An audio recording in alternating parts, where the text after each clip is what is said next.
The year was 1956. The world watched in shock as a crisis unfolded in the Middle East, a crisis that would reshape international relations for years to come. This was the Suez Crisis, a conflict sparked by the nationalization of the Suez Canal by Egyptian President Gamal Abdel Nasser.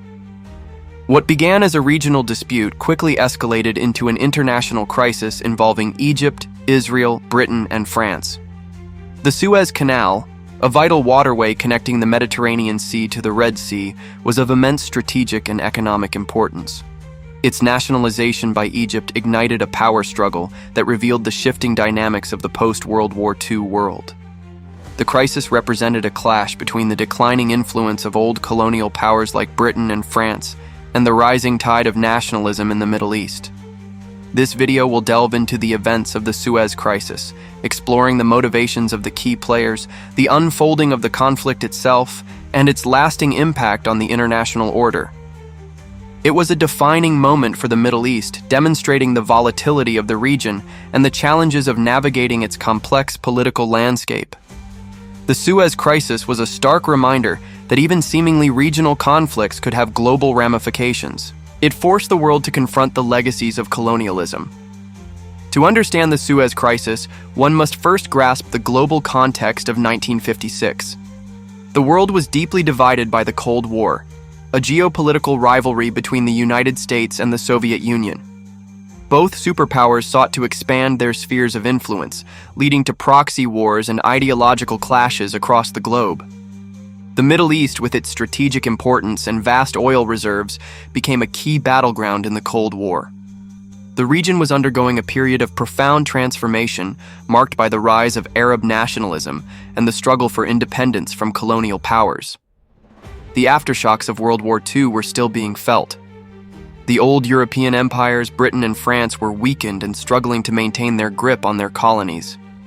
New ideologies like Pan-Arabism, championed by leaders like Nasser, challenged the existing order and demanded a new era for the Arab world.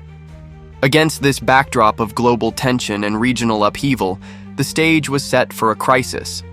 The nationalization of the Suez Canal is a move that resonated with the aspirations of newly independent nations, would prove to be the catalyst for a confrontation that would expose the fault lines of the post-war world.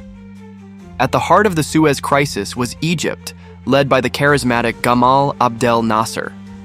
Nasser had come to power in 1952 after leading a military coup that overthrew the monarchy.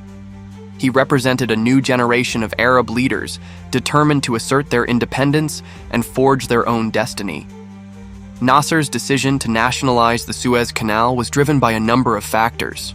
Primarily, it was a bold statement of Egyptian sovereignty, a rejection of decades of foreign control over a vital asset. The revenue from the canal, Nasser argued, rightfully belonged to Egypt and would be used to fund ambitious development projects including the Aswan Dam. The move was also intended to bolster Nasser's standing in the Arab world.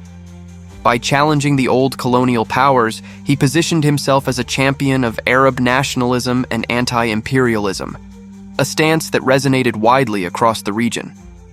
Nasser's actions turned him into a symbol of hope and resistance for many Arabs yearning for unity and self-determination. The nationalization of the canal was primary shareholders in the Suez Canal Company.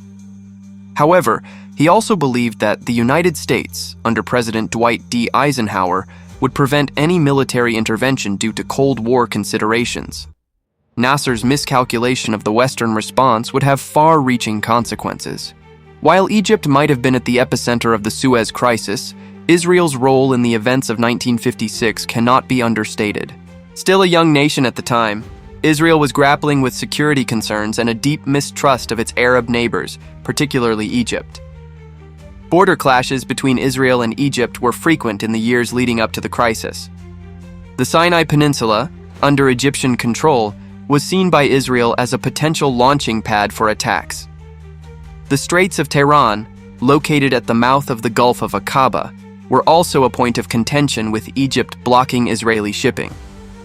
Israel saw the nationalization of the Suez Canal as a direct threat to its security and economic interest.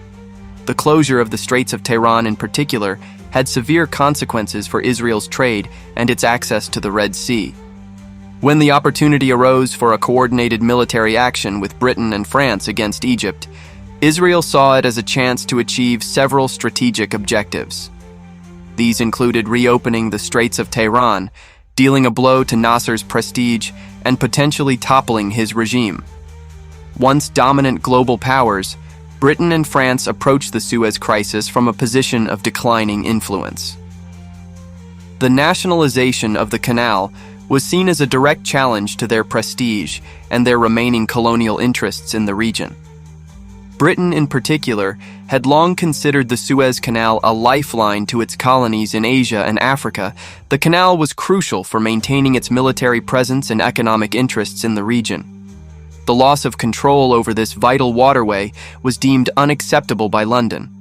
For France, the crisis was intertwined with its own colonial struggles in Algeria.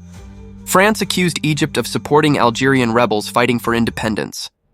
The prospect of removing Nasser from power and dealing a blow to Arab nationalism was seen as a way to safeguard French interests in North Africa. However, both Britain and France were acutely aware of the shifting global landscape. They understood that any unilateral action against Egypt would likely be met with disapproval from the United States, their Cold War ally. To circumvent this, they sought to orchestrate a covert operation in collusion with Israel, hoping to present the U.S. with a fait accompli. The Suez Crisis was the culmination of several interconnected factors. At its core was the clash between rising Arab nationalism and the waning power of European colonialism. Nasser's decision to nationalize the Suez Canal was a powerful symbol of this struggle, a declaration that the old order was no longer acceptable. Economic factors also played a significant role. Control of the Suez Canal meant control of a vital artery of global trade. The revenue generated by the canal was substantial, and its nationalization by Egypt threatened the economic interests of Britain, France, and other European nations. The Cold War rivalry between the United States and the Soviet Union further complicated the situation. Both superpowers sought to exploit the crisis to their advantage, providing support to their respective allies in the region. This superpower rivalry often exacerbated regional tensions and made finding peaceful solutions more difficult. The crisis was also fueled by a lack of trust and communication between the key players. Miscalculations and misperceptions about each other's intentions created an environment ripe for conflict. Nasser's belief that the U.S. would restrain Britain and France proved to be a fatal misjudgment. Behind closed doors, Britain, France, and Israel forged a secret plan. Israel would invade Egypt, giving Britain and France a reason to intervene under the pretense of peacekeeping. On October 29th, Israel launched a surprise attack on Egypt, swiftly advancing through the Sinai Peninsula. 2 days later, Britain and France issued an ultimatum Egypt refused, and the bombing began. The world watched in shock. The United Nations condemned the invasion. The United States, fearing Soviet intervention, pressured Britain, France, and Israel to withdraw. Under immense international pressure, Britain, France, and Israel backed down. By March 1957, the Suez Canal was back under Egyptian control, marking a turning point in global politics. The Suez Crisis ended with Egypt's victory. Britain and France lost their grip on the Middle East, and the United States and the Soviet Union emerged as the new global superpowers. For Nasser, it was a political triumph, cementing his role as a leader of Arab nationalism.